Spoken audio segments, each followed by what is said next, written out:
जो लोग रमज़ान को लज़्ज़तों और चटखारों का महीना बना लेते हैं वो समझते हैं इस महीने में जो खर्च भी किया जाए उसका अल्लाह के यहाँ कोई हिसाब नहीं।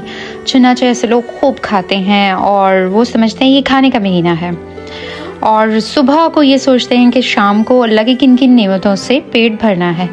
तो नतीजा क्या होता है? अव्वल तो रोज़े से वो कुछ पाते ही नहीं, और अगर कुछ पाते हैं तो उसे वहीं खो देते हैं। इस खराबी से बचने का तरीका ये है कि ये सोचना चाहिए कि मुझे ज़िंदा रहने के लिए खाना है, ना कि खाने के लिए ज़िंदा रहना। नंबर 2, ज़्यादा से ज़्यादा लोगों को खर्च करें, फ़कीरों की मदद करें, उनके खाने पिलाने पे खर्च करें।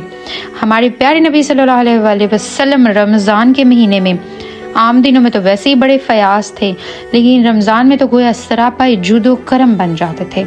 हमें भी अपने हाथ को खोलना है और ज़्यादा से ज़्यादा अल्लाह की राह में खर्च करना है, ताकि हम आखिरत में उसका ढेरों ढेर अजर पा सकें इंशाअल्लाह।